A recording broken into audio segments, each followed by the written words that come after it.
Hello बेटा, मैं पंकज सिंह। तो हमारी क्लास चल रही थी क्लास 11 सब्जेक्ट मैथ्स। तो इससे हम चैप्टर नंबर तीसरा तो त्रिकोणमितीय फलन। तो आज हमारा ये भाग 9 है। तो आज हम पढ़ेंगे दो कोणों की योग और अंतर का त्रिकोणमितीय फलन। फर्स्ट है आज का दो कोणों की योग और अंतर का त्रिकोणमितीय फलन, trigonometric function of sum and difference of two angle.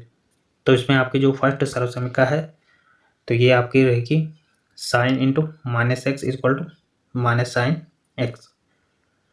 तो इसमें जो ये माइनस एक्स है ये आपका क्या है, थीटा है।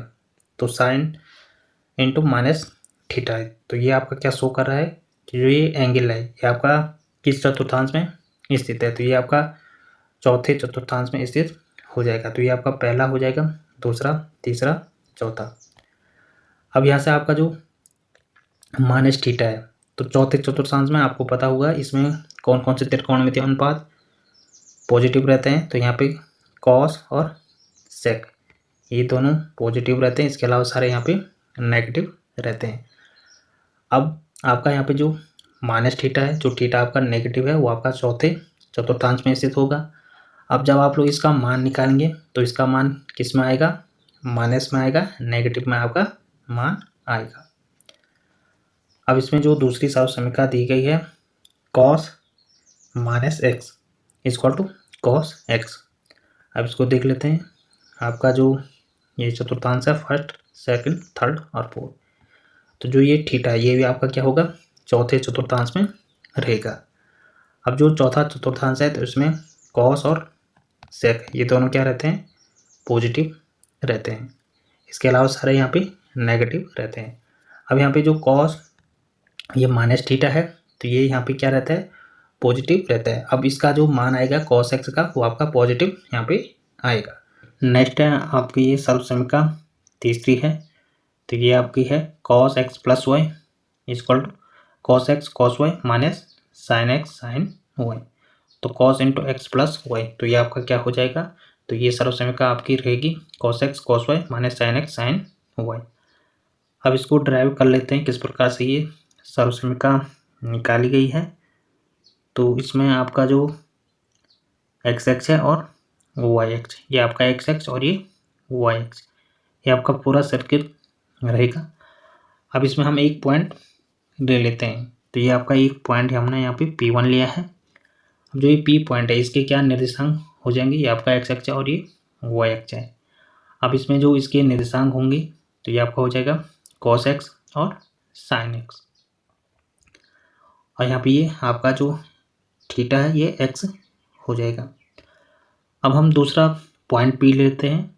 तो P2 आपका हो जाएगा, इसके क्या निर्देशांक हो जाएंगे, तो ये पॉइंट P है तो ये आपका जो रेडियस है तो P पॉइंट से O तक हमने इसको मिलाया। अब यहाँ पे इसके जो निर्देशांक हो जाएंगे P2 के, तो ये पूरा जो एंगल है ये आपका यहाँ से यहाँ तक बनेगा। अब इसमें जो आपके एंगल हैं एक्स और वाई ये आपके जुड़ जाएंगे।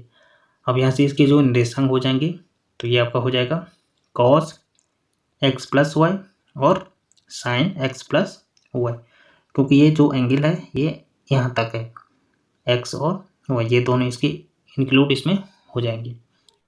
नेक्स्ट हमने यहाँ पे P3 पॉइंट लिया।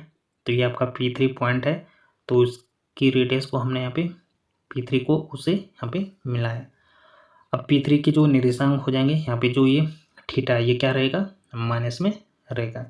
तो ये आपका जो माइनस थीटा है ये शो कर रहा है कि ये एंगल कहाँ पे बनना है, तो ये माइनस की साइड बनता है तो इसलिए ये आपका माइनस वाई हो जाएगा। अब P3 के जो निर्देशांक हो जाएंगे तो क्या हो जाएंगे, कॉस माइनस वाई हो जाएगा और साइन माइनस वाई आपके हो जाएंगे। नेक्स्ट आपका जो पॉइंट होगा तो ये आपका P4 पॉइंट हमने लिया। अब इसके जो निर्देशांक हो जाएंगे तो एक्स एक्स पे इसका मान हो जाएगा, कुछ ना कुछ यहाँ पे मान हो जाएगा, तो ये 1 हो जाएगा और वाई निर्देशांक इसका 0 हो जाएगा। तो ये हमने सारे निर्देशांक निकाल लिए। अब यहाँ पे दो त्रिभुज बन जाएंगे। तो पहला जो आपका त्रिभुज हो जाएगा P1O P3, तो ये आपका फर्स्ट त्रिभुज हो जाएगा। दूसरा जो त्रिभुज बनेगा P2O P4, तो तो ये आपका यहाँ पे दूसरा त्रिभुज बन जाएगा। अब यहाँ से दोनों त्रिभुजों में देख लीजिए, जो इसकी फर्स्ट त्रिभुज की जो भुजा है, बेसिकली ये रेडियस है, तो ये आप यहाँ पे दोनों त्रिभुजों में जो रेडियस है वो आपके बराबर होंगे। तो इसमें जो फर्स्ट त्रिभुज की जो रेडियस है P1O, तो ये दूसरे त्रिभुज की जो रेडियस है P2O इसके बराबर हो जाएगी। अब जो दूसरी रेडियस है फर्स्ट त्रिभुज में, तो ये आपकी P3O, ये दूसरे त्रिभुज की जो रेडियस है P4O के बराबर हो जाएगी।